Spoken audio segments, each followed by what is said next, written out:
है, सबका पता है, लेकिन क्षणभंगुर जीवन की कलिका, कल प्रातः को जाने खिली न खिली। मलियाचल की शुचि शीतल सुगंध, समीर चली न चली। कलिकाल कुठार लिए फिरता तन, नम्र है चोट सही न सही। भजले हरि नाम अरि रसना, कल प्रातः को जाने हिली नहीं।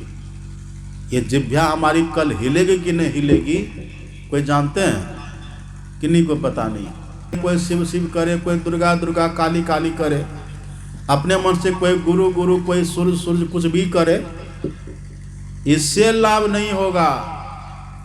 इससे आपको पुण्य होगा पर प्रगति नहीं होगी। प्रगति के लिए क्या करना होगा? उसी नाम को किसी सच्चे संत से, सच्चे साधु से, गुरु सदगुरु से जान करके तब जपना चाहिए। ऐसा नहीं करेंगे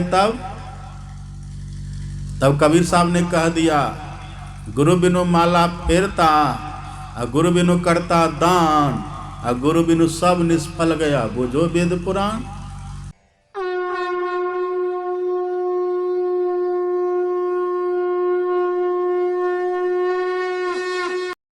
अभी जो सुनने और सुनाने का विषय है वह है चेतावनी। संत कबीर साहब की वाणी आपने सुनी, निधरक बैठा नाम बिनु, चेती न करे पुकार। यह तन जल का बुदबुदा, बिनसत नाही बाढ़। आपने जल का बुदबुदा देखा होगा, पानी का फोंका। जब वर्षा होती है ना, जल बूंद जब धरती पर गिरती है, उसमें हवा भर जाती है तो फोंका बन जाता है। उसको गौर से देखिए, बहुत सुंदर दिखेगा। सातों रंग उसमें होते हैं, बैगनी, नीला, काला, पीला, आसमानी, हरा, सब रंग उसमें होता है, नारंगी, सब मिला जुला होता है। देखने में बहुत खूबसूरत दिखता है, लेकिन वो कितनी देर तक रहता है? बहुत देर रहता है। बस जब तक उसके भीतर में हवा भरी है तब तक वो फोंका रहता है। ऐसे ही कबीर साहब कहते हैं, शरीर ये देखने में बहुत सुंदर है। यह जो हम लोग का मानव का तन है, ये सबसे सुंदर है।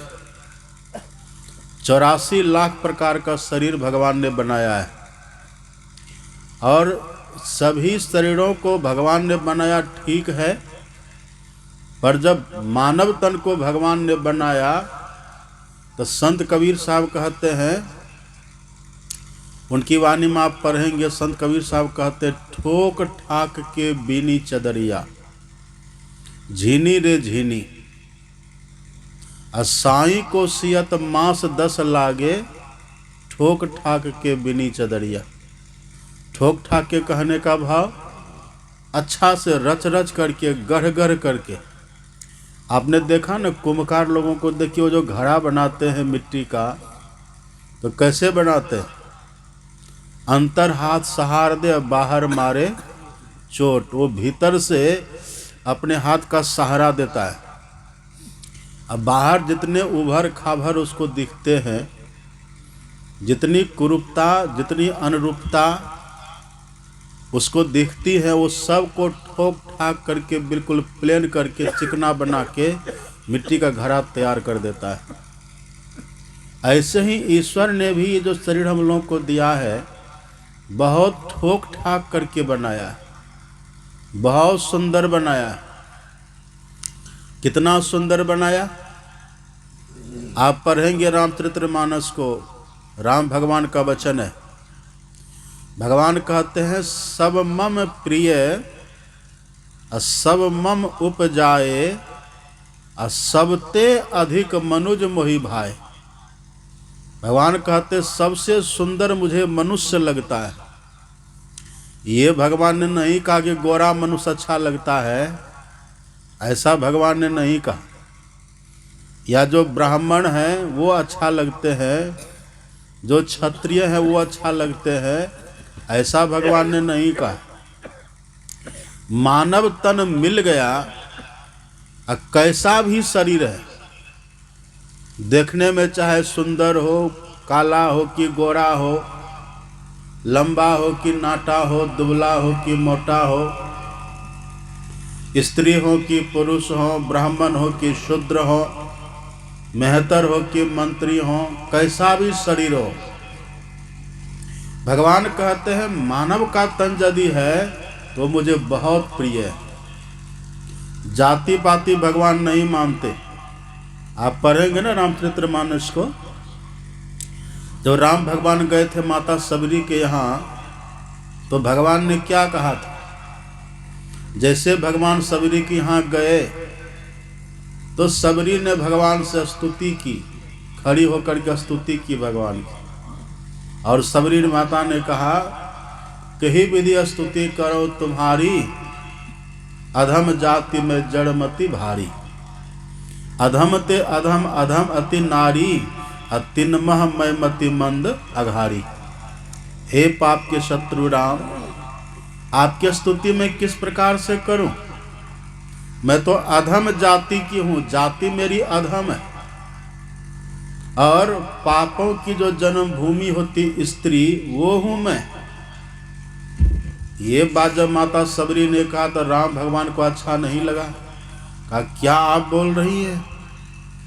हम भला जाति पाति मानते हैं और हम स्त्री पुरुष का भेद करते हैं? भगवान ने कहा ऐसा मत कहिए। अगर हम जाति पाति की बात करते ना तो शूर्पणखा को पहले स्वीकार करते।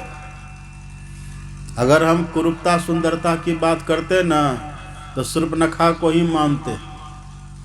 शूर्पणखा ब्राह्मणी थी और इतनी खूबसूरत बनकर के गई थी राम के पास। आप पढ़ेंगे रामचरितमानस में, शूर्पणखा ने खुद कहा तुम सम पुरुष न मौसम नारी, यह संजोग विधि रचा विचारी।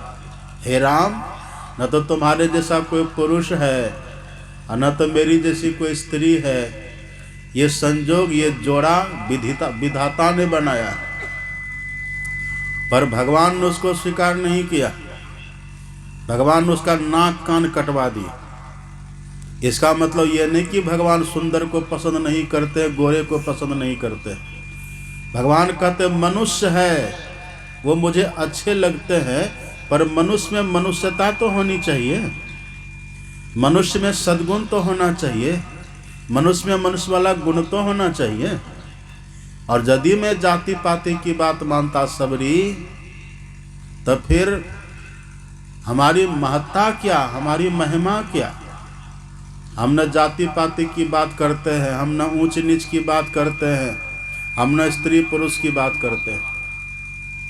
तब क्या कहा भगवान ने?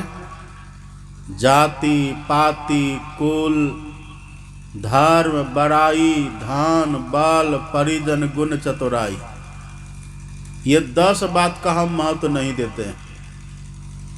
बस हम तो ये देखते हैं कि ये जो मनुष्य है, बस इसका मनुष्य होना काफी है। और यदि ये मेरी कृपा चाहे ना, इनमें भक्ति होनी जरूरी है। मानव एक भक्ति कर नाता, एक भक्ति के नाता में मानता हूं बस, बाकी मैं जाति पाति नहीं देखता। तो भगवान कहते हैं मनुष्य हो गए, अब चाहे स्त्री है कि पुरुष है, अमीर है कि गरीब है, विप्र है कि भंगी है, मंत्री है कि मेहतर है, काले है कि गोरे हैं, ये भगवान नहीं देखते। भगवान कहते बस मानव का तन हो गया, मुझे बहुत प्यारा है, बहुत अच्छा है, सुंदर बहुत है ये मानव का तन। क्यों? क्योंकि भगवान ने बहुत गढ़ गढ़ करके बनाया है। जहाँ जो देना चाहिए, जहाँ आँख देना चाहिए वहीं पर भगवान ने आँख दिया, जहाँ कान देना चाहिए वहीं पर कान भगवान ने दिया, जहाँ पर नाक देना चाहिए वहीं पर नाक भगवान ने दिया। एक व्यक्ति ने कहा कि भगवान को नाक यहाँ नहीं देना चाहिए। कहा क्यों? कहा नाक कहीं और दे देते, यहाँ नाक देना कोई ज़रूरी था। उधर से एक महात्मा ने कहा कि यदि यहाँ नाक भगवान नहीं देते और आपकी आँख खराब होती तो चश्मा कहाँ रखते? चश्मा कहाँ पहनते?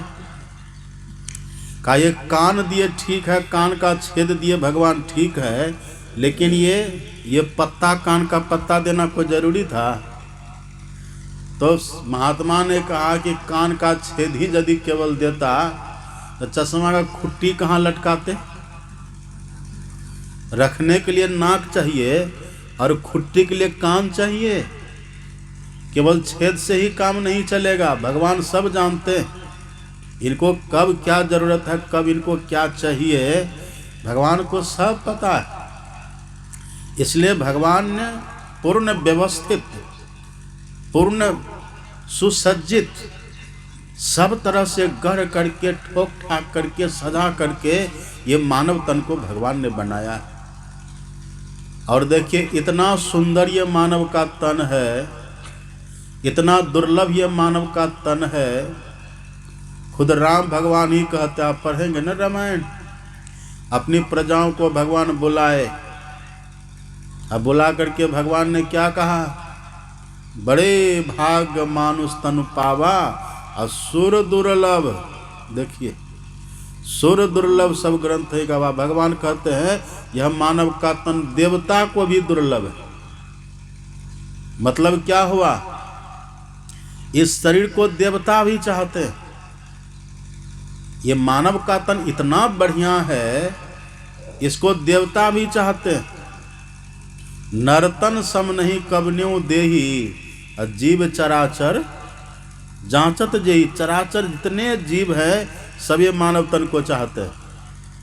लेकिन मानव तन वाले जो मनुष्य है वो दूसरा शरीर चाहेंगे। अभी यहाँ सब बैठे हुए हैं, हम किन्हीं से भी पूछ दें, कहें, ऑफर दे अपनी तरफ से कि देखिए गाय की बड़ी पूजा होती है अपने यहाँ, और गाय कितना बढ़िया दूध देती है। गाय को हम लोग गाय माता कहते हैं। तो किन्हीं से हम बोले कि गाय बनिएगा, तो कहिए कौन कहेंगे? हाँ कोई है, हाथ उठाइए तो कौन गाय बनना चाहते हैं? कोई नहीं चाहते हैं। लेकिन गाय चाहती है कि हम मनुष्य बने। गाय चाहती है, लेकिन मनुष्य गाय बनना नहीं चाहते हैं। सिंह को देखते हैं, वनराज कहते हैं सिंह को, जंगलों का राजा। बड़ा पराक्रमी होता है शेर। हाथियों के झुंड को देख करके मचल उठता है। हे पूजा खेल रहे कल माता जी, सीधा होकर बैठिए, सोइए, कोई मत सोइए नहीं। एक टक मेरी तरफ देखिए। माइक वाला जरा माइक को ठीक रखिए, आवाज खोलिए, बॉक्स का, बॉक्स में आवाज दीजिए, आँख खोल के बैठिए सब। क्या कह रहे थे हम? सत्संग को लेक्चर, भाषण नहीं कहते। सत्संग संवाद है। जो वक्ता कहे उसको श्रोता सुने, समझे। यानी कि वक्ता गए का, श्रोता गए बा, तब नहीं होगा। दो चार बूढ़ी गई सत्संग में, और सत्संग करने के बाद जब वापिस जा रही थी तो रास्ते में कुछ लोग मिले। पूछा माता जी कहाँ गए थे? सत्संग में गए थे। अच्छा सत्संग में गए थे? हाँ। तो दो चार बात हमको भी सुनाइए सत्संग की। तो बूढ़ी कहते सुने थोड़े जो सुनाएंगे। तब गए थे काहेला? घर का भी काम धंधा छोड़े और सत्संग की बात को भी नहीं समझे, तो फिर क्या लाभ हुआ? इसलिए सत्संग में आकर के, ये सत्संग को हटिया कहते, हाट। यहाँ आकर के ज्ञान का सौदा खरीदना चाहिए। जल सतगुरु के हाट भरा जह निर्मल पानी। और यहाँ आकर के सत्संग में सौद ज्ञान का साबुन लीजिए, ज्ञान का सौदा खरीदिए। यहाँ जो आप बैठ करके सुन रहे हैं, जितनी बातों को याद रखेंगे वो सब काम की बात होगी। याद आप नहीं भी रखेंगे ना, यदि ठीक से सुनेंगे भी तो संस्कार बन जाएगा। आप देखिएगा, फूल लीजिए कोई हाथ में, गेंदा का फूल, गुलाब का फूल लीजिए, उसको फेंक दीजिए। फूल फेंक दिए और तब भी कोई फूल की खुशबू हाथ में रहती है कि नहीं? फूल हम हाथ में लिए, उसको फेंक भी दिए, तभी खुशबू खत्म होती है? बहुत देर तक खुशबू हाथ में बनी रहती है। ऐसे संत वाणी को हम सुने, लेकिन भूल भी गए तो कोई बात नहीं, संस्कार भीतर में रह जाता है। वही संस्कार फिर से मानव तन दिलाता है। बड़ी महिमा है। अब कभी काल देखते हैं छोटे छोटे बच्चे के जीभ में कभी कभी कोई रोग हो जाता है, बच्चा दूध नहीं पीता है, परेशानी होती है, कोई रोग कोई बीमारी हो गई जिह्वा में, वो दूध पी नहीं पाता है, पीना नहीं चाहता है। तो माँ क्या करती है? जबरदस्ती उसके मुंह में दूध पिला देती है। अब जबरदस्ती दूध पिला दिया, भले उसको स्वाद नहीं लगा, उसको दूध का रस स्वाद नहीं मिला, लेकिन कहिए दूध जो पेट में गया तो वो ऊर्जा देगा कि नहीं, ताकत देगा कि नहीं, बल देगा कि नहीं? स्वाद भले नहीं लगा, पर भीतर पेट में जो चला गया ना दूध, अब वो एनर्जी पैदा करेगा भीतर में। ऐसे ही संतवाणी यदि हमारे कान के रास्ते होकर के हृदय में जाए, हम हृदंगम करें, तो भीतर जा करके संतवाणी अपना काम करती है, हमारे अंतःकरण को शुद्ध करती है। सुंदर शुद्ध करे तत्काल जो है जगमाही बरो सत्संगा, ये पवित्र कर देती है, शुद्ध कर देती है। आज हम देख रहे थे भोरे भोर कितनी ठंडी है, देखिए यहाँ कितनी माताएं कितने बुजुर्ग पुरुष भी ठहरे हुए हैं आश्रम में, और सबको हम देखे 4 बजे सब नहा रहा है। 4 बजा जैसे सब, कितने बूढ़े बाबा कितनी बूढ़ी माताएं, सबके सब नहा धो रहे हैं। हम सोचे कि हम भी चले जरा, हम भी नहाए धोएं, तो कितनी बूढ़ी तो हमको धक्का मार के साइड कर दिया, बाबा हटिए उधर। कितनी ताजगी है, कितना संत ज्ञान का भीतर असर देखिए। एक लड़का को हम पूछे, स्नान करते हो जी, नहाते हो? हाँ बाबा नहाते हैं। तो रोज ना? कहा नहीं, साप्ताहिक स्नान करते हैं, 7 दिन में एक बार नहाते हैं। हमारी माताओं को देखिए, इन बूढ़े बाबाओं को देखिए, भोरे 4 बजे एकदम शौच गए, स्नान किए, कितना सज समर करके फिर देखिए सब सत्संग में बैठे हुए हैं। ये सत्संग की महिमा है। न तो कितनी बुढ़िया कितना बूढ़ा देखिए घर में 8 बजे तक घोड़ा तापता है, उनको फुर्सत नहीं है, वो घोड़ा के पास बैठे रहेंगे 80 चुटकी 90 ताल, तब देखो कहीं निकालो, तंबाकू पर घुसा देते रहते हैं, वहीं पड़े रहते हैं। इन सत्संग की महिमा देखिए, ये फल आप लोगों को मिला है। तो बच्चा भले स्वाद दूध का नहीं लगे, पर भीतर जाकर के ऊर्जा पैदा करता है। ये ऊर्जा जो आपके भीतर है, बुढ़ापा में भी कहाँ से आया? 3-4 माता जी मेरे पास आई, भोरे भोरे आई, प्रणाम किया, कहा कि बाबा हम आपके लिए धोती कुर्ता के लिए कपड़ा लाए। हमने कहा इतना भोरे? हाँ बाबा। स्नान कर लिया माता जी? हाँ भोरे कर लिया। 70 साल से कम उनकी उम्र नहीं हो रही होगी। इतनी उम्र में अब 5-6 बजे मेरे पास आई, नहा धो करके। साधु को कुछ दान भी करना है तो कुछ न कुछ लेकर के आई। एक माता जी आई हमारी शिवनारायणपुर से, पेड़ा लेके आई, कहा कि बाबा पेड़ा आपके लिए हाथ से बना करके लाए हैं, आप खाइएगा। हमने कहा जरूर खाऊंगा मैं। ये ताजगी, ये उत्साह, ये उल्लास ये आखिर कहाँ से आता है? ये संत ज्ञान का, संतवाणी की देन है। जो श्रद्धा से सुनते हैं, समझते हैं, उनके भीतर एक ऊर्जा पैदा होती है, फिर वो नियम निष्ठ हो जाते हैं, नियमबद्ध हो जाते हैं, समय से जगते हैं, समय से संध्या वंदन करते हैं, समय से स्नान करते हैं, समय से विश्राम करते हैं, समय से शयन करते हैं। बड़ों से कैसा व्यवहार, छोटों से कैसा व्यवहार, बच्चों से कैसा व्यवहार, बुजुर्गों से कैसा व्यवहार, सब उनको पता हो जाता है। यही सत्संग की महिमा है। तो जो सत्संग में आकर के सुने, इससे ज्ञान होता, बोध होता है। देखिए कितना सुंदर ये मानव का तन है, लेकिन अफसोस है, सबसे बड़ा दुखद ये जो पानी का बुलबुला देखें ना आप, देखने में बड़ा सुंदर है, लेकिन वो कब फूटेगा कोई जानते हैं? पानी, वर्षा हो रही है, पानी की बूंदें गिर रही हैं, अब फोका जो उठा बड़ा सुंदर, एकदम हरा पीला लाल, देखिए कितना सुंदर वो दिखता है, रंगीन बुलबुला दिखता है, लेकिन वो है क्षण भंगुर, वो है क्षणिक। इसी तरह से हम लोगों का जो शरीर है ये क्षण भंगुर है। देही नाम क्षण भंगुर है। वेदव्यास जी कहते जो मानव का तन हम लोगों को मिला ना, क्षण भंगुर है। क्षण भंगुर कहने का मतलब किस क्षण ये विनष्ट जाएगा कोई जानते हैं? है कि नहीं कोई पता? ये पता है आपको, गेहूं हम लगाए हैं ना तो 6 महीना के बाद फसल मिलेगी, पक्का सबको पता है। धान लगाए है तो समय से मिल जाएगा, ये सब पता है ना सबको। बैंक में हम FD करवाए हैं तो इतना साल के बाद वो मिलेगा, पक्का पता है, सब पता है। हमने खेती करी है, फसल कब मिलेगी उसका पक्का पता है।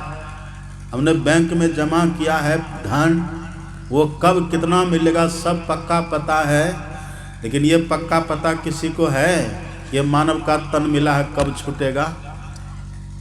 है कि नहीं को पता? किन्हीं को पता नहीं है। ये कब छूट जाएगा ये कोई नहीं जानता। अभी आराम से हम बैठे हुए हैं, लेकिन अगला क्षण में कब होगा कोई जानते हैं? अभी कथा कर रहे थे हम दुमका में, भागवत की कथा मेरी चल रही थी। दुमका सिटी में ही एक है अग्रसेन भवन, वहीं पर वहाँ के अपने प्रेमियों ने, सत्संग प्रेमियों ने, एक अपनी है सत्संगिनी है माता आशाबाई, बहुत अच्छी सत्संगी है। उनका पुत्र और उनका जो पूरा परिवार है वो सब मिलकर के सुंदर सी भागवत की कथा कराए।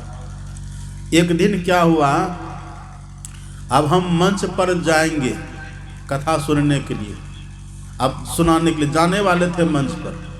जैसे हम रूम से निकले, बाबा लोग कहते कि बाबा थोड़ी देर रुक जाइए। कहा क्यों? कहा रुकिए न थोड़ी देर। हम रुक गए। कहा कि बाबा जानते हैं एक व्यक्ति यहाँ कथा सुनने के लिए रोज आते थे, बड़े स्वस्थ थे, मारवाड़ी थे और अपने से चल करके आते थे, लेकिन देखिए न अभी आकर के कुर्सी पर बैठे, अब बैठे तो बैठे ही रह गए, मर गए। आके बैठे, कुर्सी पर बैठे, अपने से चल करके आए, कुर्सी पर आकर के बैठे सुनने के लिए, लेकिन बस बैठे तो बैठे ही रह गए, वहीं मर गए। लेकिन जानते हैं उनके जो घर के लोग थे बड़ा खुश हुए कि चलो वृद्ध थे, इनको जाना तो था ही, पर कथा सुनते सुनते, कथा का चिंतन करते करते गए, इनकी सदगति हो गई। ये तो लाभ हुआ ना। इसके पहले हम कथा कर रहे थे, एक सत्संग कर रहे थे, एक गांव है अमघट्टा। अमघट्टा कोठिया जानते ना, कोठिया, कोठिया है झारखंड में। हम वहीं पर सत्संग कर रहे थे अमघट्टा गांव में। एक सत्संगी व्यक्ति, उनकी उम्र लगभग 70 साल से ऊपर, वृद्ध व्यक्ति। हम बगल में स्कूल में ठहरे हुए थे, सत्संग में आने का समय हुआ तो वही वृद्ध व्यक्ति 8-10 बच्चे को साथ में लिए और सबके हाथ में वो झंडा, सबको झंडा दिए और कहे चलो बाबा को ले आते हैं। सब मिल कर के गए, हमसे कहा कि बाबा चलिए। अब वो बूढ़ा बाबा खुद अपने हाथ में झंडा ले करके और सब बच्चों को आगे करके सदगुरु महाराज की जय करते हुए चल रहा है और साथ में हम भी चल रहे हैं। चलते चलते मंच तक आए। अब मंच पर जब हम आए तो वो जो बूढ़े बाबा थे ना, वो अपने से मेरी आसनी ले लिए।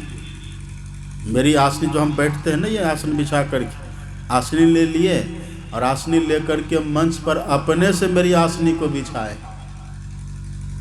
दिया। कहा हमसे कहा कि बाबा बैठिए। हम बैठ गए, बड़ी भीड़ थी, सब श्रोता भी बैठ गए और सबको बैठने के बाद जब हम मंगलाचरण करने लग गए, मंगलाचरण करते ना, मंगल मूर्ति सतगुरु, हम बैठे यहाँ, बस मेरे सामने वो बैठे और उसके आसपास उनके बच्चे भी थे, उनकी पुत्रियां बैठी थी, पुत्र बैठे थे, सब आजू बाजू उसके बैठे हुए थे। हम जैसे मंगलाचरण शुरू किए, मंगल मूर्ति सतगुरु, एक दो लाइन गाए, इतने में जो बूढ़ा बाबा थे ना, उनका माथा थोड़ा सा ऐसे हुआ, झुका। अब बगल में उनकी पुत्री बैठी थी, ऐसे झुका, अब पुत्री की गोद में ऐसे लुढ़क गए। अब जैसे लुढ़ के तो वो कहते हैं कि पापा उठिए उठिए। अब वो उठेंगे, रहेंगे तब ना उठेंगे वो। उतने में बेचारा की विदाई हो गई। उनके घर के लोग इतने खुश हुए कि बाबा कहिए इनका कितना सौभाग्य है, ये सत्संग के बीच में और साधुओं की सेवा करते हुए गए, इससे बड़ा सौभाग्य क्या हो सकता है। लोग कितना बुढ़ापा में सड़ जाते, बैठे बैठे एकदम दुर्दशा हो जाते, अपने से चल फिर नहीं पाते, कुछ ले दे नहीं पाते हैं। जाना तो सबको है, लेकिन देखिए कितना अच्छा काम करते करते गए। खूब भोज भंडारा हुआ, खूब खाए पिए लोग, जाना तो सबको है। वही हम कहते हैं, कब कौन कहाँ से चले जाएगा है कि नहीं को पता, कोई नहीं जानते, किसी को पता नहीं कब हम जाएंगे। ये शरीर क्षण भंगुर है, ये कब छूटेगा ये किसी को पता नहीं है। सबका पता है, लेकिन क्षण भंगुर जीवन की कलिका, कल प्रातः को जाने खिली न खिली।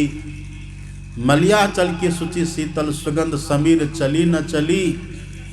कलिकाल कुठार लिए फिरता तन नम्र है, चोट सही न सही।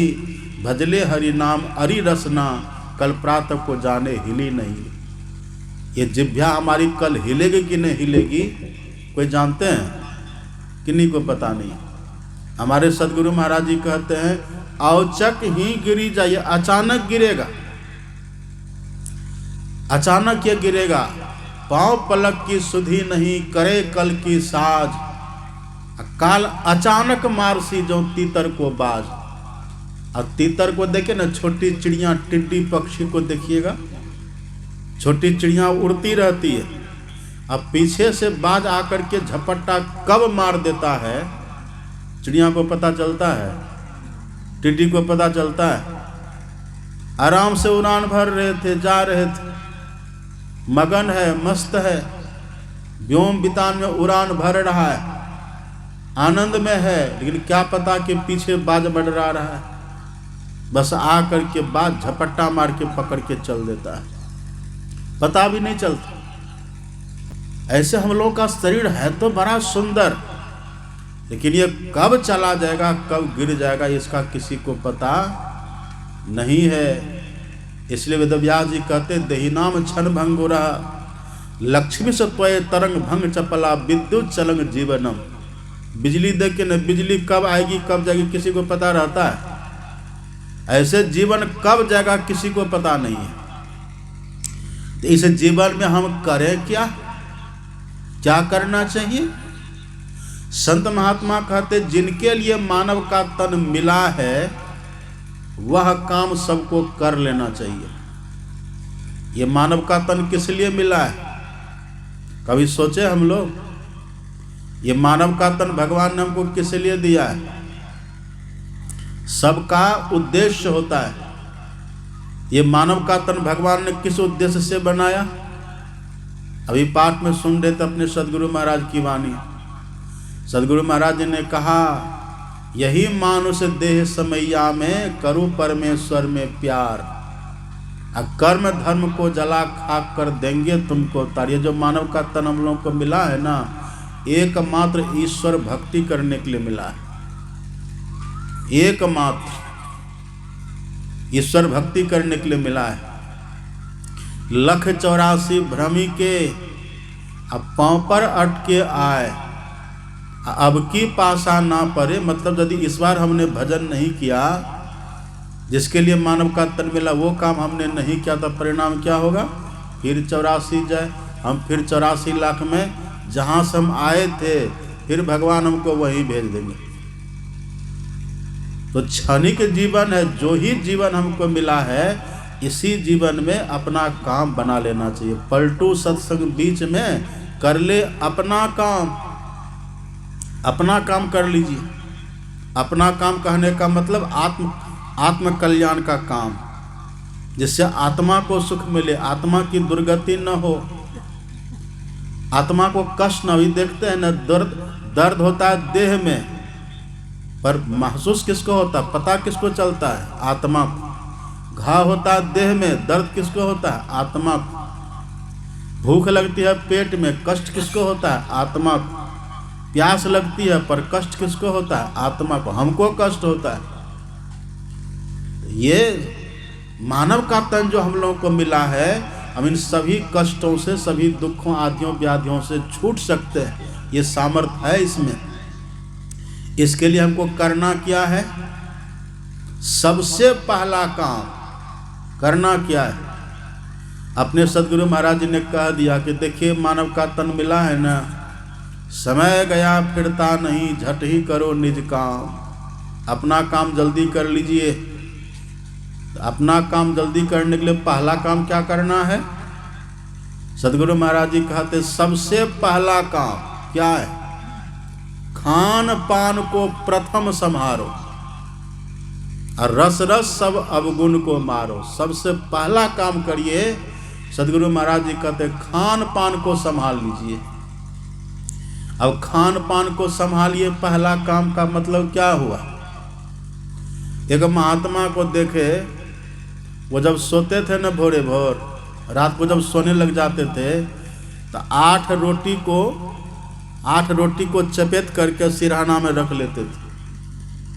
और सिरहाना में 8 रोटी रख करके तब वो सोते थे।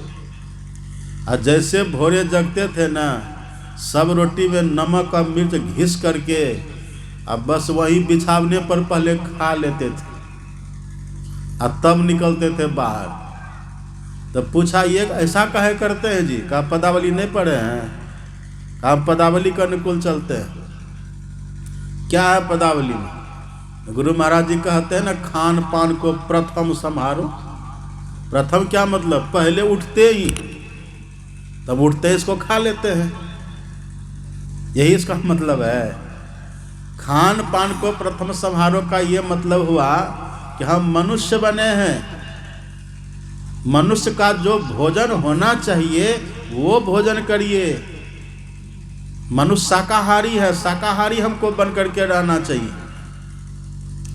मनुष्य मांसाहारी नहीं है।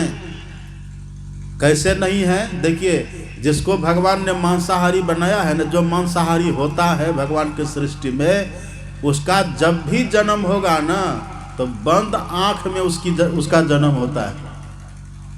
जितने मांसाहारी जीव होते हैं, उसका जब भी जन्म होगा ना, माँ के पेट से बाहर निकलेगा, उसकी आंख बंद रहती है।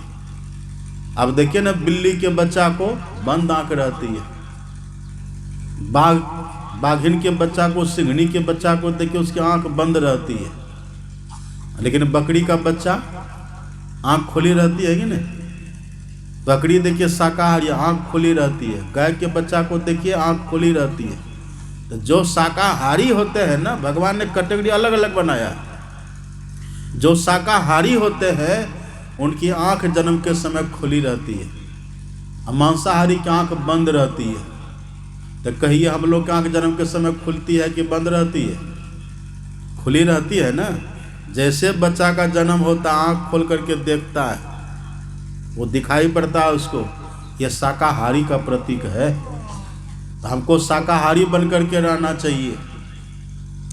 और भी देखिएगा, जो मांसाहारी प्राणी होगा ना, आप उसके सामने पानी बाल्टी में भर करके रख दीजिए, और शाकाहारी के सामने पानी भर करके रख दीजिए, दोनों एक ही तरह से पानी पीता है। जो मांसाहारी प्राणी होता है ना, वो पानी को चाट चाट करके जीभ से पीता है। कुत्ता को देखिए, बिल्ली को देखिए कैसे पानी पीता है। वहीं पर गाय को देखिए, गाय शाकाहारी है। शाकाहारी प्राणी जब भी पानी पिएगा ना, तो मुंह सटा करके पानी पीता है। तो कहिए, हम लोग पानी कैसे पीते हैं? जिसे चाट करके पीते हैं, मुंह सटा करके पीते, तृप्त होकर के पीते। इसका मतलब क्या हुआ? हम शाकाहारी, हमको भगवान ने शाकाहारी बनाया है। आप एक शाकाहारी प्राणी को लीजिए, एक मांसाहारी प्राणी को लीजिए, दोनों को दौड़ाइए। एक कुत्ता को लीजिए, एक बैल को लीजिए, दोनों को दौड़ाइए, दोनों में अंतर आ जाएगा। बैल अगर बहुत दौड़ेगा ना, तो दौड़ने से जब बैल थकता है तो उसकी देह से पसीना छूटता है। पर कुत्ता जब दौड़ता है, कुत्ता थके, कुत्ता के देह से पसीना कभी नहीं निकलेगा। कुत्ता को पसीना कभी नहीं, मांसाहारी प्राणी को पसीना देह से नहीं निकलता है। तब क्या होता है, उसके जी से पानी टपकता है। और जो शाकाहारी होगा ना, उसके देह में पसीना, उसका शरीर सरसब्ज हो जाता है, भीग जाता है, गीला हो जाता है। तो कहिए हम लोग को पसीना छूटता है कि नहीं? पसीना छूटता है। इसलिए भगवान ने हर तरह से सिद्ध कर दिया है कि जो मनुष्य है ना, ये शाकाहारी प्राणी है। और दूसरी बात देखिए, जब आपके बच्चे का जन्म होता है तो अन्नप्राशन संस्कार करवाते हैं ना, अन्नप्राशन, मुजुट्ठी करवाते हैं ना। तो मुजुट्ठी किससे करवाते हैं? किससे करवाते हैं मुजुट्ठी? खीर से। नियम है, खीर से करवाते हैं। धर्म ग्रंथों में वर्णन है कि अन्नप्राशन जब भी बच्चों का हो, मुजुट्ठी जब भी बच्चों का हो ना, तो खीर से द्वारा तस्मय उससे करना चाहिए। अब मांसाहारी के घर में बच्चा जन्म लिया तब भी खीर से ही होगा। और शाकाहारी के घर में बच्चा जन्म लिया है, जिसके घर में मीट मांस नहीं चलता है, वहाँ भी बच्चे का संस्कार, अन्नप्राशन संस्कार खीर से ही होता है। इसका मतलब क्या हुआ? ये ऋषियों ने प्रथा बनाई है। यही है प्रथम, मतलब पहला। जैसे हम पहला दिन भोजन किए हैं खीर का भोजन किए हैं, शाकाहार हमने किया है, अन्न हमने ग्रहण किया है, इसी तरह से जीवन भर हमें अन्न ही ग्रहण करना चाहिए। यह है ना नियम। आज तक किसी के भी अन्नप्राशन में सुने कि मांस खिलाया, ऐसा होता है? नहीं होता। तो खान पान को प्रथम संभारो, शुद्ध भोजन करिए, सात्विक भोजन करिए। जैसा खावे अन्न वैसा होवे मन, और जैसा पीवे पानी वैसी होवे वाणी। आप जैसा अन्न ग्रहण करेंगे ना, वैसा मन हो जाएगा, और जैसा मन होगा वैसा कर्म करिएगा। जिसका मन शुद्ध है ना, तो कर्म भी शुद्ध करेगा। जिसका खान पान गलत है तो मन भी गलत होगा, और जब मन में गलत होगा तो तन से गलत काम होगा। जैसा चिंतन करेगा मन से, वैसा काम कर लेगा तन से। अभी देखिए ना, कितने आप लोग बैठे हुए, कितनी संख्या में, कितनी भीड़ सब बैठे हुए सत्संग में। अभी तो ठंडी सर्दी का समय है ना। एक बार भगवान बुद्ध का सत्संग से चल रहा था। एक छोटा सा बच्चा पंखा लेकर के अब पीछे खड़े होकर के भगवान बुद्ध को पंखा झल रहा, पंखा से हवा कर रहा है। इतने में बच्चा के मन में देखिए होता, छोटा बच्चा था ना, उसके मन में होता है कि अरे अभी तो हम छोटे हैं, बच्चे हैं, अकेले सत्संग में आते हैं, लेकिन जब हम बड़े हो जाएंगे ना, जब मेरा विवाह होगा तो हम पत्नी को भी साथ में लाएंगे। अब पंखा झेल रहा है, मन में चल रहा है, अभी हम छोटे हैं, अकेले सत्संग में आते हैं, और जब हम बड़े होंगे, विवाह होगा, तो पत्नी को भी साथ में लाएंगे।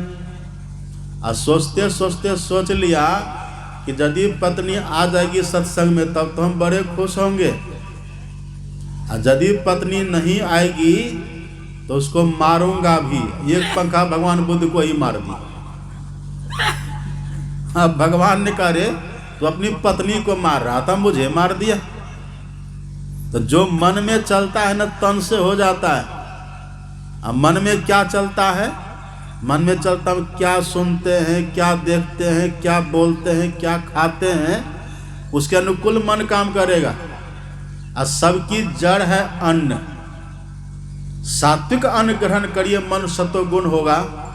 सात्विक अन्न ग्रहण करेंगे तो आंख से देखिएगा भी बढ़िया चीज, कान से सुनिएगा भी बढ़िया चीज, अब मन में चिंतन भी होगा बढ़िया। अच्छा। और यदि अन्न ही गलत हो गया तो मन ही गलत हो गया, तो मन ही खराब हो गया। अब मन जैसे बीमार हुआ, मन जैसे खराब हुआ, अब तन से अच्छा काम आपका होगा ही नहीं। इसलिए हमारे सदगुरु महाराज जी कहते हैं, ये मानव का तन मिला है ना, क्षणभंगुर है। समय गया फिरता नहीं, झट ही करो निज काम। अपना काम झट से कर लीजिए, खान पान को संभाल लीजिए।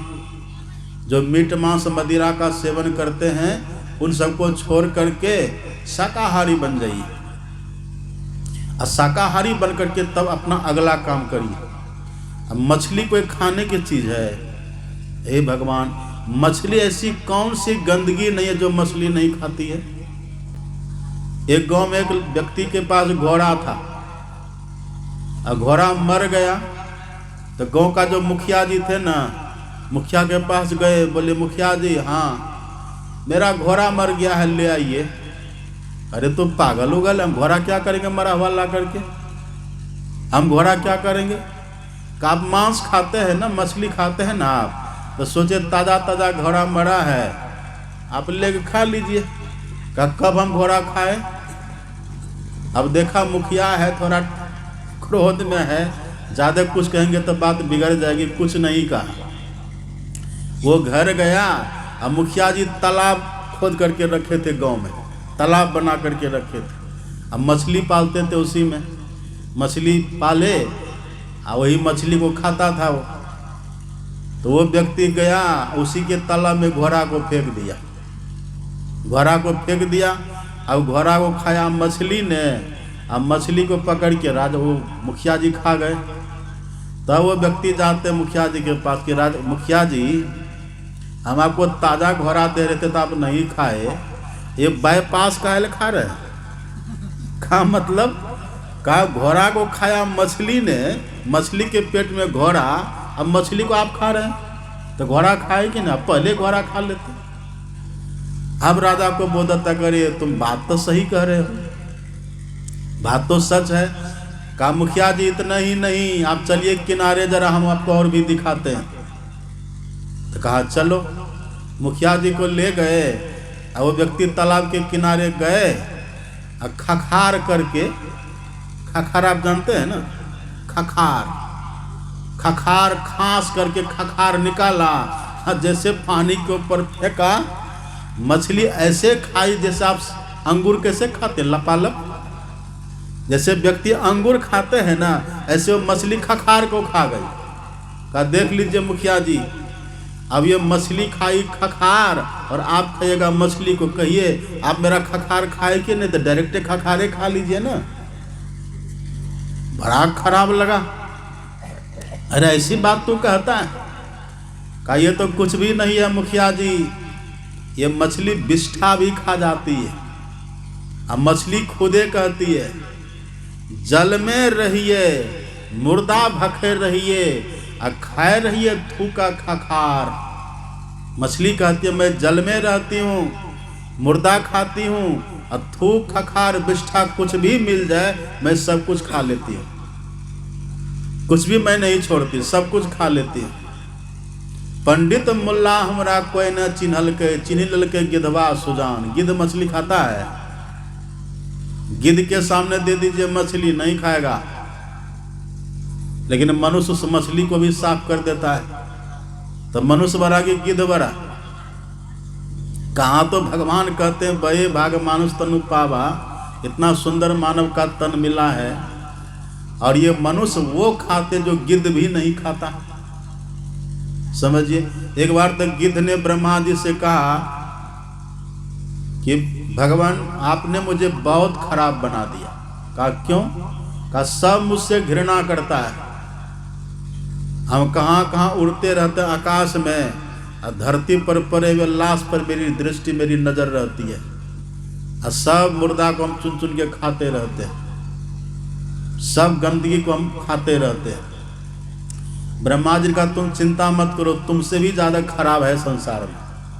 कहा हमसे भी खराब? कहा हाँ। कहा हमसे खराब कौन हो सकता है? सबसे खराब तो आपने हमको बनाया, सब कुछ हमको खाना पड़ता है। कहा नहीं विश्वास है तो चलो मेरे साथ। ब्रह्मा जी गिद्ध को साथ में ले लिए और एक तालाब के तट पर गए। एक पेड़ लगा हुआ था तालाब के तट पर, जड़ तो किनारे में थी, ऐसे झुका हुआ पेड़। कहा जाओ पेड़ पर बैठ जाओ। गिद्ध गया, अब पेड़ पर जाके बैठा। अब बैठा, थोड़ी देर बैठा तो उसको बीट लगी, लेट्रिन लगा उसको, तो विष्ठा तो गिरेगी ना। अब जैसे गिद्ध ने बीट किया, विष्ठा नीचे गिरी, मछली मानो पहले से वहां तैयार थी। जैसे गिद्ध ने बीट किया, मछली से बीट को तुरंत निगल लिया। अब वहीं पर मछुआ था, बस तुरंत जाल फेंका, उस मछली को पकड़ लिया। एक व्यक्ति ने मछली खरीद लिया, ले गया। ब्रह्मा जी कहते देखो, वेश बदल के गए थे, कि देखो अब इस व्यक्ति को, तुमने विष्ठा किया, तुम क्या क्या नहीं खाते हो, तुमने विष्ठा किया और तुम्हारे विष्ठा को देखो मछली ने खा लिया। अब उस व्यक्ति ने मछली को पकड़ा, ले गया अपने घर, अब कढ़ाई में दिया तेल, प्याज, लहसुन, मिर्ची जो देना था दिया, उसमें उसी मछली को रखा, अब छन छन होने लगा। कहा देखो मछली के पेट में तुम्हारी विष्ठा, अब वो मछली इसके खपरी में छन छना रही है, अब इसके पेट में हो जाएगा। अब बताओ तुम अच्छा कि ये मनुष्य अच्छा है जो तुम्हारी विष्ठा को भी खा जाता है? कहो तो कहाँ तो भगवान कहते बड़े भाग मानुष तनु पावा, सुर दुर्लभ सब ग्रंथ ही गावा। और कहाँ काम ऐसा हम करते हैं, भक्षण ऐसा हम करते हैं जो अन्य प्राणी भी नहीं करता। इसलिए अभी सुन रहे थे ना पाठ में, मनुस्मृति का पाठ हुआ, कितना सुंदर पाठ हुआ। मनु भगवान ने कहा, मनु जी महाराज ने कहा कि आप ये मत समझिए कि जो मछली को मार करके खाते केवल वही पापी होते हैं। मनु जी ने कहा 8 प्रकार के पापी होते हैं। अनुमंता, विषसिता, निहंता, क्रय विक्रयी, संस्कर्ता, चौफरता, खाद कस्यति, घात का। ये 8 प्रकार के घातक होते हैं। मांस काटने की आज्ञा देने वाला, प्राणी के वध करने की आज्ञा देने वाला, रांधने वाला, परोसने वाला, आदेश करने वाला, खाने वाला, सब पापी होता है, सबको बराबर ही पाप लगता है। अब फिर मनु जी महाराज ने कहा स्व मांसम पर मांसे न यो वर्धहि तुम इच्छति अनभ्यर्चम पितृन देवांश तत्व जो नास्ते पुण्यकृत।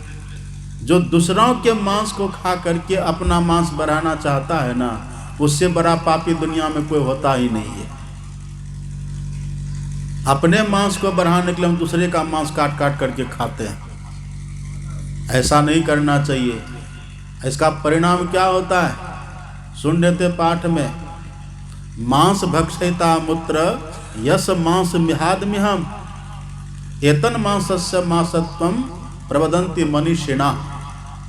मनु जी महाराज कहते हैं जिसका मांस अभी हम खाएंगे ना, फिर बाद में वो भी हमारी देह को काट करके हमारी देह का मांस वो भी खाता है।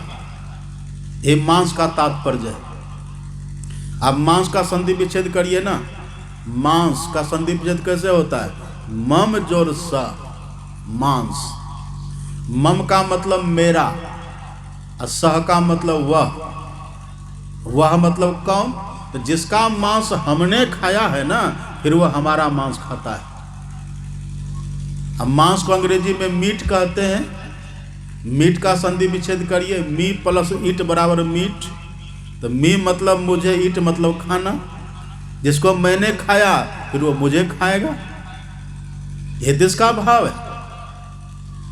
इसी बात को संत कबीर साहब ने अपनी वाणी में लिख दिया, आप पढ़ेंगे, कह दिया है। कबीर साहब कहते हैं, कहता हूं कहीं जात हूं, कहा जो मान हमार, जाका गर तू काटी हो सो फिर काट तुहार। जिसका गला अभी हम काटेंगे ना, फिर वो हमारा गला काटेगा। इसलिए हम लोगों को खान पान सुधार करके रखना चाहिए। मांस का भक्षण तो नहीं करना चाहिए और नशा भी नहीं करना चाहिए। खैनी न खाना बंधो छाले पड़ेंगे तेरे ओट में, खैनी का बड़ा खराब परिणाम होता है। और दांतों में होगी अल्सर, कैंसर की बीमारी पकड़ लेती है, अल्सर हो जाता है। ये सब नहीं खाना पीना चाहिए। 80 चुटकी 90 ताल, तब देखो खैनी का हाल।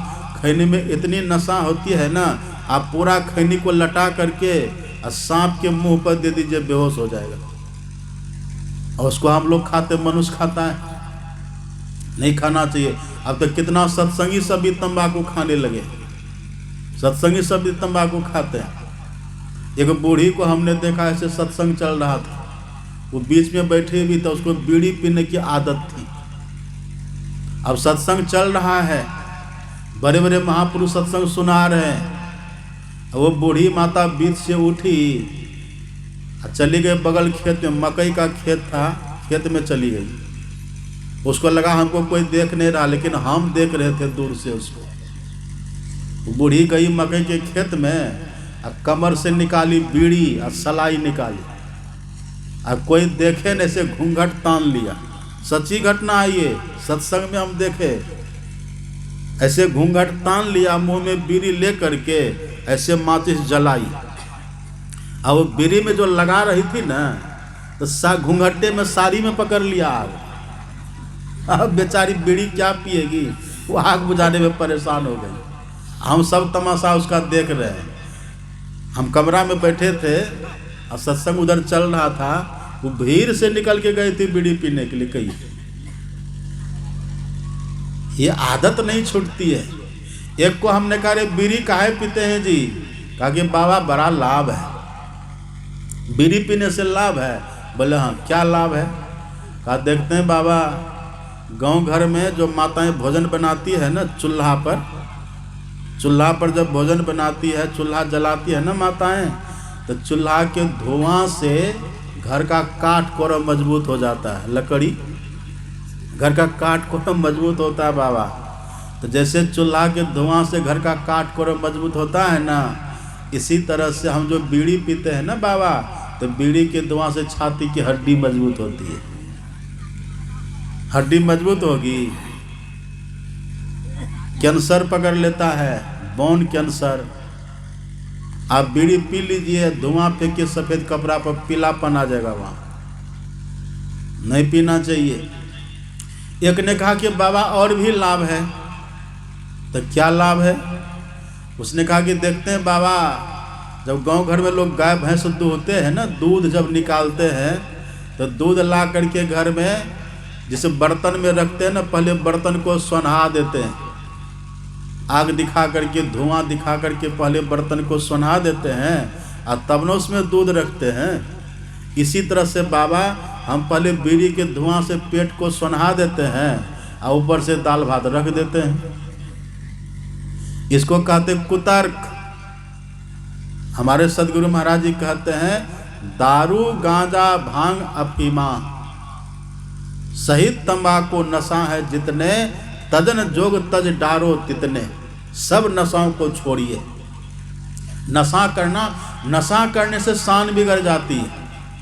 एक व्यक्ति शराब पी लिया, और शराब पी करके जा रहा है सड़क पर, शहर था, सड़क पर चला जा रहा था। वो सीवर लाइन होता है ना, जिसमें गंदा गंदा पानी मलमूत्र बहता रहता है। तो वो व्यक्ति शराब के नशा में उसी सड़क से चला जा रहा था, और चलते चलते पैर लड़खड़ाया। नशा में तो बैलेंस रहेगा नहीं ना, पैर उसका लड़खड़ाया।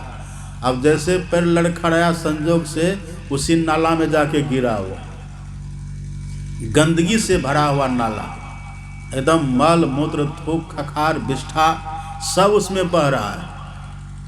अब वो जैसे उसमें गिरा तो पूरा डूब गया, नाक मुंह सब में वही जा रहा है। देखिए कितनी दुर्दशा, कैसी फज्जती होती है। एक व्यक्ति उधर से दूर से देख रहा था, वो गया, कागा बेचारा देखो गिर गया इस नाला में। उसका बाल पकड़ के घसीट करके खींच करके बाहर किया।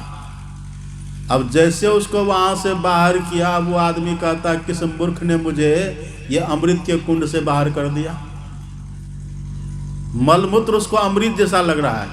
ये नशा का कमाल है। अब फिर जैसे वहां से चला, तो शराब की नशा में धूत है, पैर लड़खड़ा करके चल रहा है। चलते चलते इधर से शराबी जा रहा है, उधर से बूढ़ी माताजी चली आ रही थी। अब माताजी थोड़ी हेल्दी थी, खा पी के मोटी ताजी हो गई थी, उधर से वो चली आ रही थी। इधर से शराबी जा रहा है, चलते चलते माताजी से टकरा गया। अब जैसे टकराया तो शराबी कहते से गांव का लोग कैसा मूर्ख है, ये भैंस को खोल के सड़क पर छोड़ देता तब न हम टकरा गए। अब उस बूढ़ी का बेटा बगल में था, सुन गया वो, अरे मेरी माँ को भैंस कहता है। डंडा लिया, 8-10 डंडा उसको खींचा, लगी मार, चोट से वो परेशान हो गया। दर्द होता है ना, दर्द हुआ, आकुल व्याकुल हो गया। कब भागो यहाँ से। अब वहाँ से जब भागा वो शराबी, आगे चला, एक उधर से मरखन्नी भैंस चली आ रही है। इसको मार लगी थी माताजी के कारण ना। अब नशा में है ये, होश तो है नहीं। अब कहता मरखन्नी भैंस से, हे माताजी आप बगल हो जाइए नहीं तो फिर टकरा जाइएगा। वो भैंसिया भला माने। भैंसिया आई और शराबी को सींग में लपेट करके उठा के पटक करके और रौंदते हुए चली गई। कितनी कितनी दुर्दशा क्या क्या होती है। शराबी सबको देख। रात हम इधर टहलने के लिए गए ना, शमशान की तरह, यहाँ से आरती करके इधर हम टहलने के लिए गए। 2-3 शराबी मिल गया, उसका दूसरे स्टेशन धरता है, उसका जो टावर होता है ना अलगे, कुछ से कुछ बकने लगाते कि मेरे साथ में थे। मैंने कहा कौन है ये लोग? अगे बाबा ऐसे है, चलिए शराबी है, ये सब ऐसे सब करते रहता है। ये कितनी दुर्दशा, कितनी फज्जती हो जाती है। इसलिए मानवता, हमारे भीतर मानवता रहे ना, खान पान हमारा ठीक रहे, रहनी कहनी हमारी ठीक रहे, फिर भजन करना कठिन नहीं है। अब ये मानव का तन जो हम लोगों को मिला है ना, एकमात्र भक्ति करने के लिए मिला है।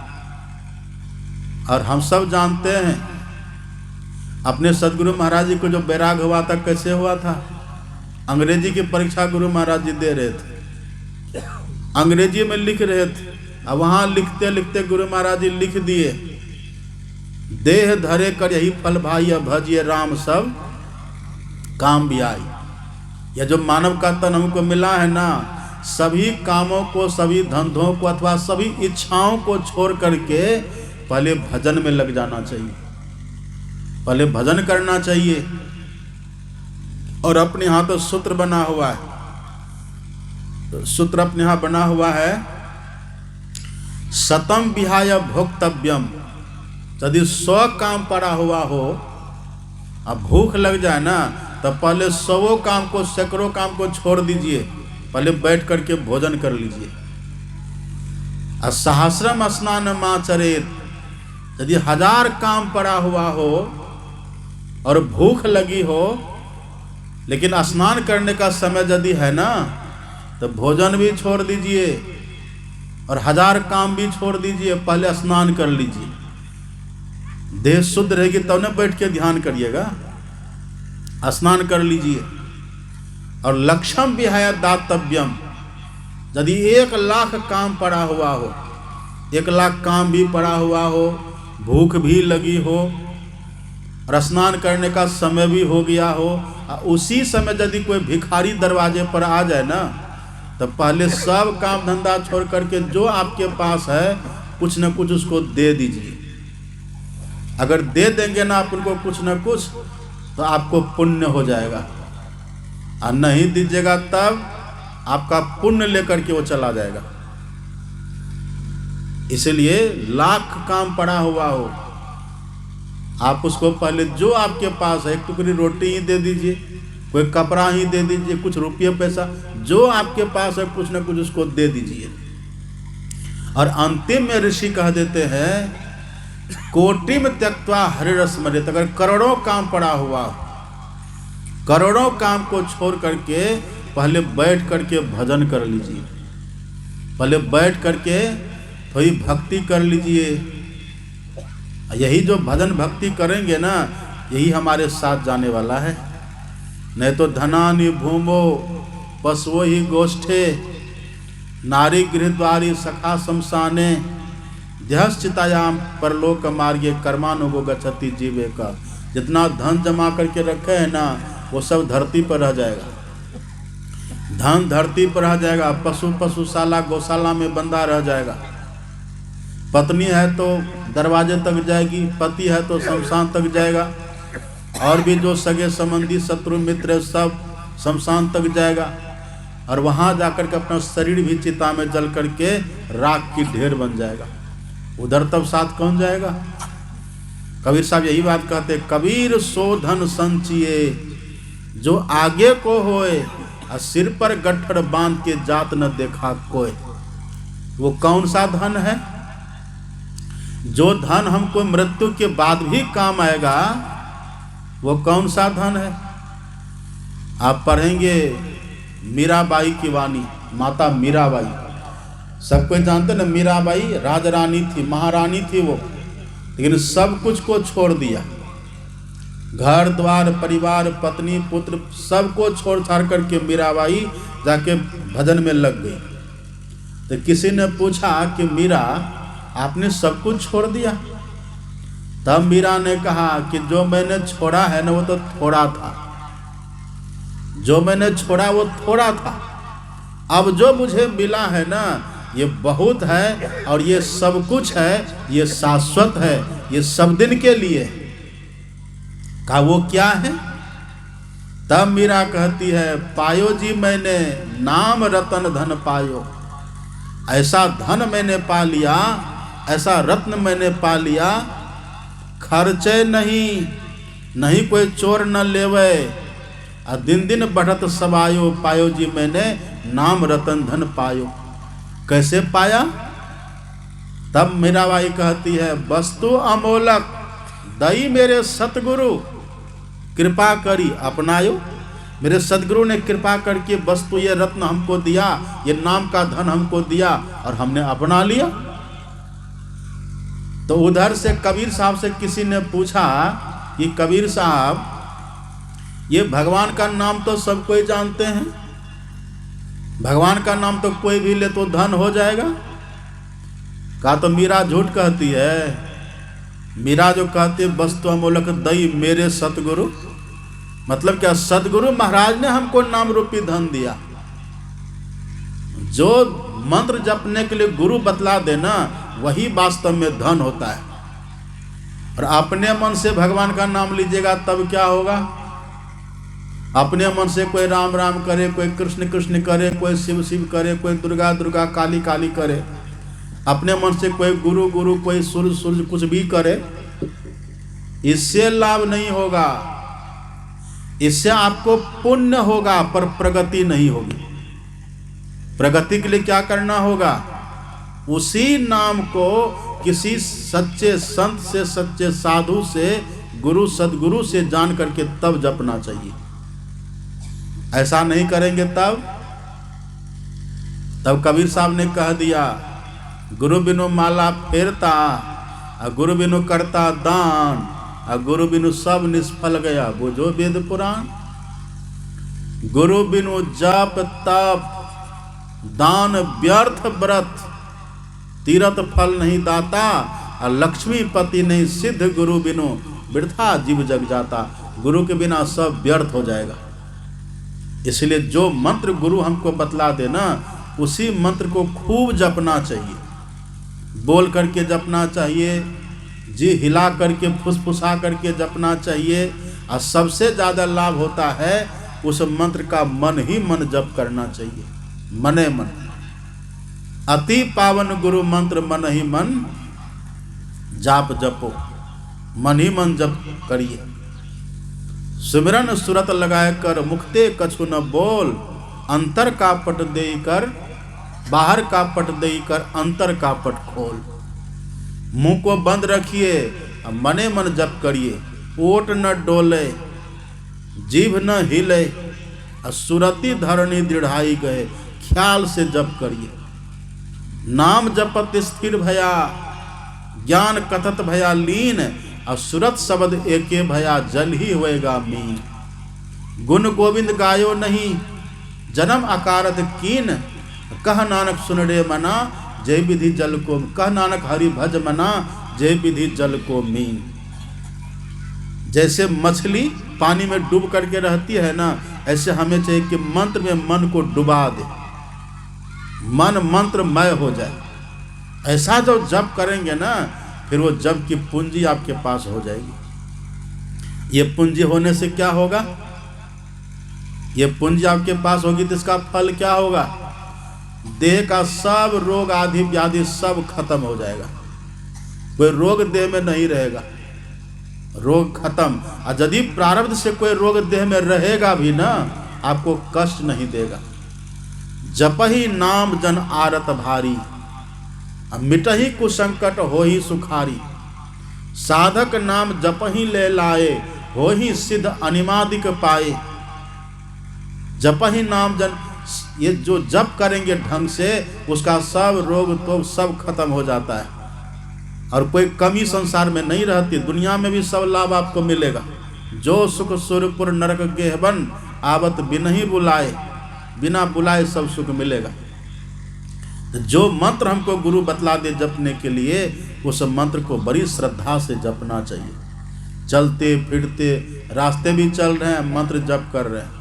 मान लीजिए रात्रि के समय आप चले जा रहे हैं, अंधकार है और आपके हाथ में टॉर्च भी नहीं है, आप चले जा रहे हैं और आगे रास्ते पर सांप बैठा हुआ है जहरीला, आपको तो पता है नहीं। यदि जप करते करते चलिएगा ना, जप में इतनी ताकत है, उस सांप को, संकट को भगा देगा, खत्म कर देगा। ये जप की महिमा है। तो मीराबाई का तो ये ऐसा धन है।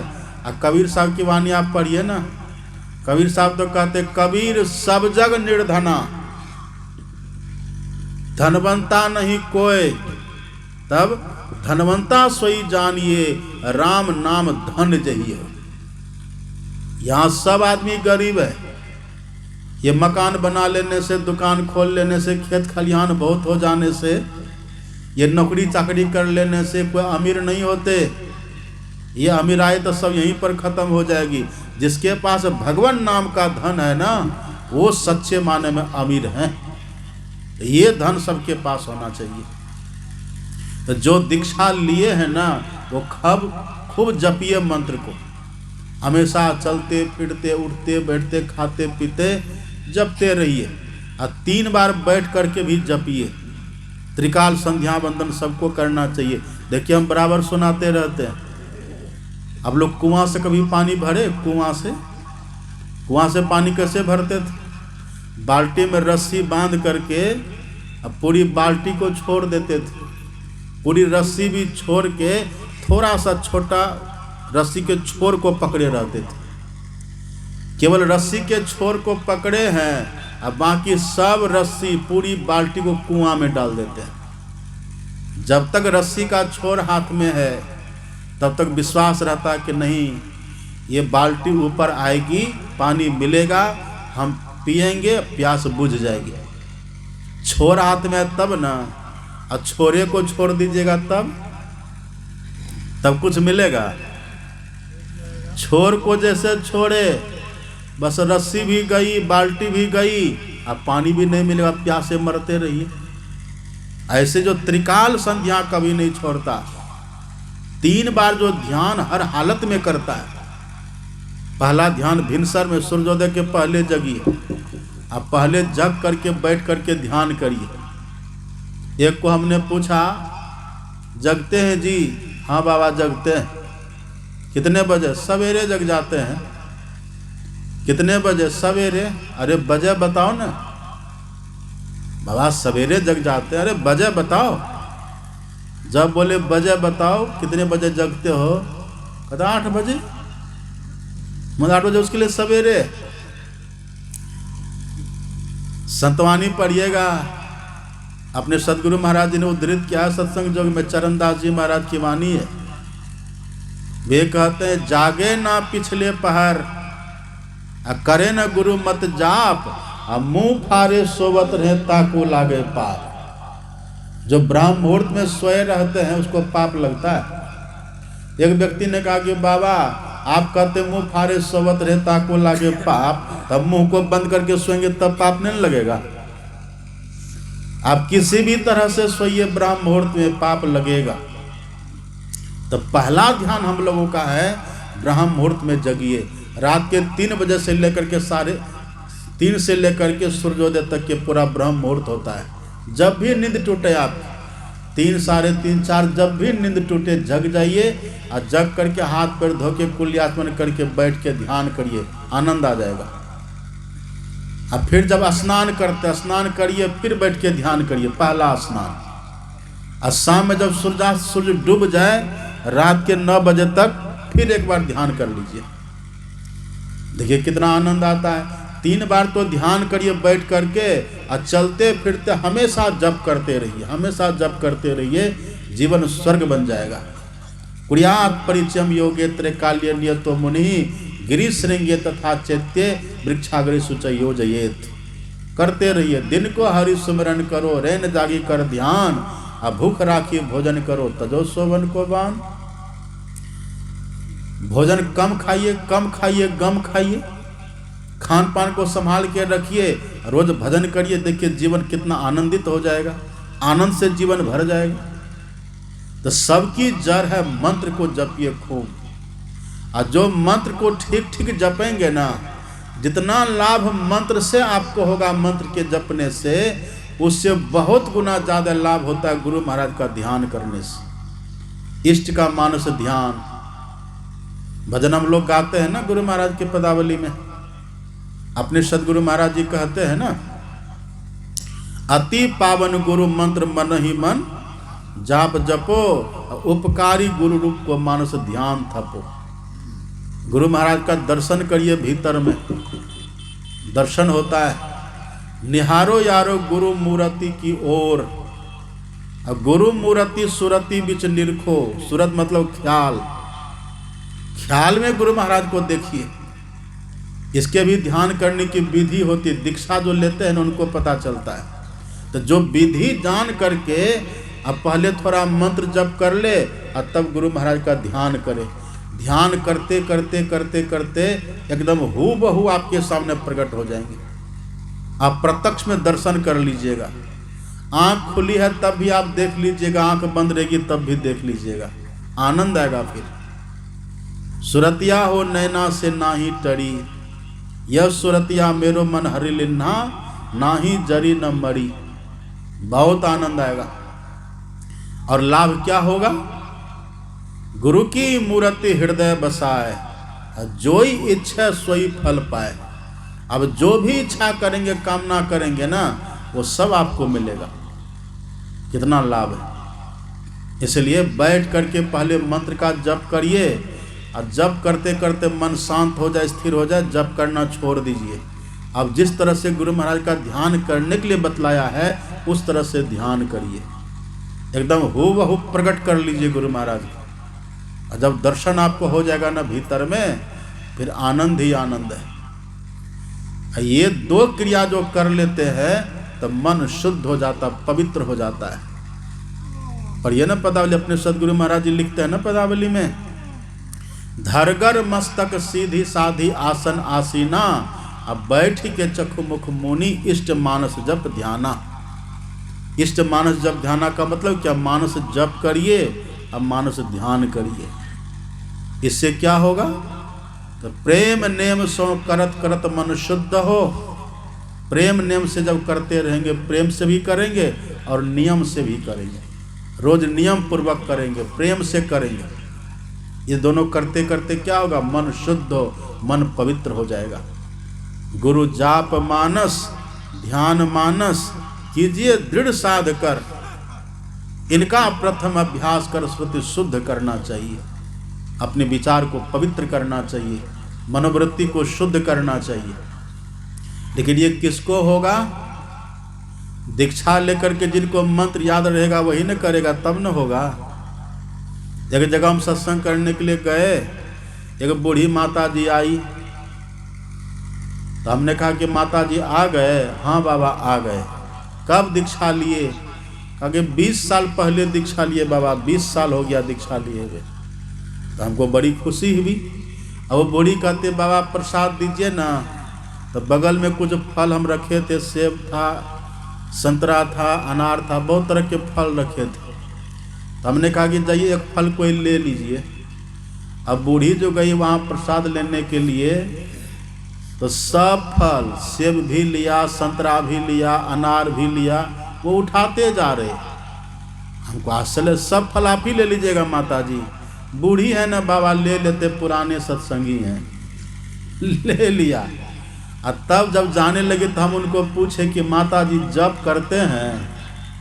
हाँ करते हैं ना। तो क्या जप करते हैं?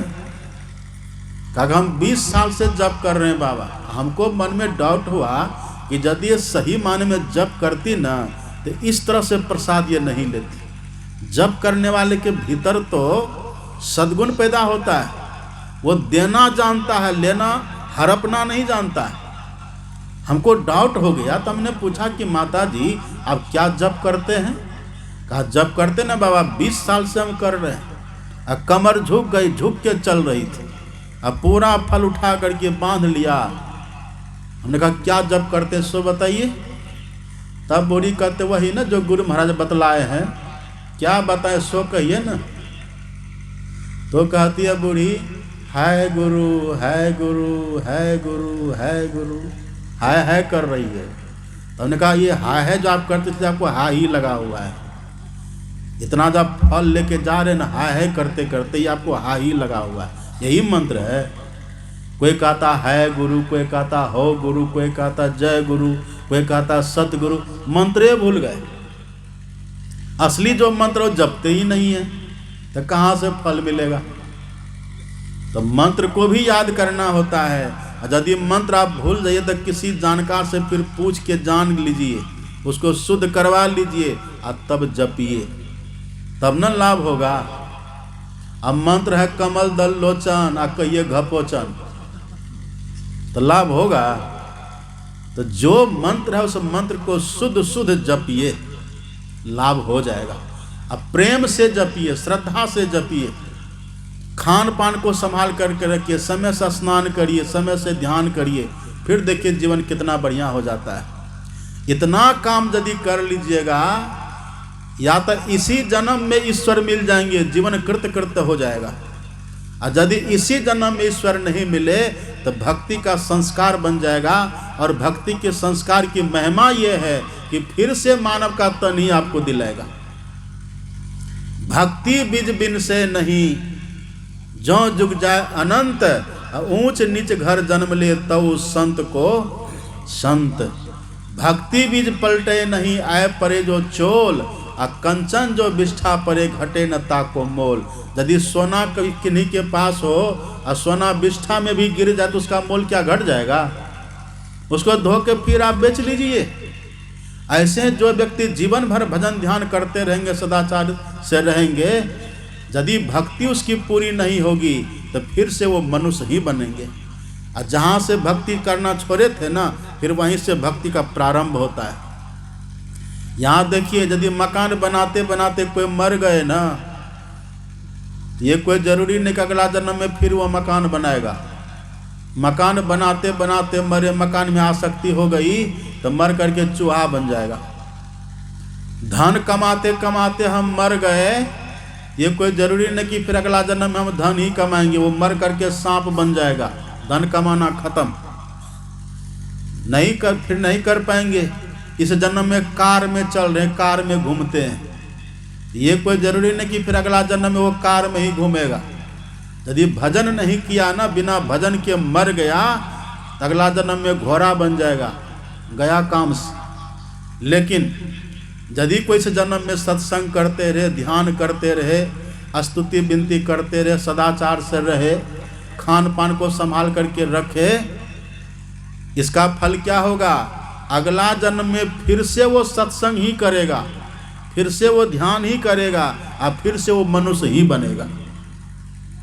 इसलिए कहा साध संगत की वासना जाघट प्रगट होए, अब मानुष जन्म सत्संग मिले, मुक्ति प्राप्त होए, फिर से मनुष्य ही बनेंगे, ये मानव तन फिर से मिलेगा। और जहाँ से भजन करना हम छोड़े थे, फिर वहीं से भजन हमारा स्टार्ट होगा। ऐसे करते करते करते करते यदि पुरुष हैं, एक दिन संत कबीर की तरह हो जाएंगे, गुरु नानक की तरह हो जाएंगे। सदगुरु महाराज की तरह हो जाएंगे। और यदि माताएं बहनें हैं वो करेंगी तो भी मीरा सबरी सहजों की तरह हो जाएंगे, उनका भी कल्याण हो जाएगा। तो जो करेंगे उनको न होगा। जिन ढूंढा तिन पाइया गहरे पानी पैठ, मैं बौरन डुबन डरी रही किनारे बैठ। तो बैठ, अब 84 की तैयारी कर, फिर उधर जाना पड़ेगा। इन्हीं सब बात को सोच विचार करके करिए। इसी में मानवता है, जीवन की सार्थकता है। और ये सत्संग आज अंतिम दिन है, एक सत्र का सत्संग और बचा हुआ है। सब जमजुट करके आए, आप लोग बड़ी श्रद्धा से कितनी देर से सुन रहे, सबको बहुत बहुत धन्यवाद है। बड़ी श्रद्धा से सुने।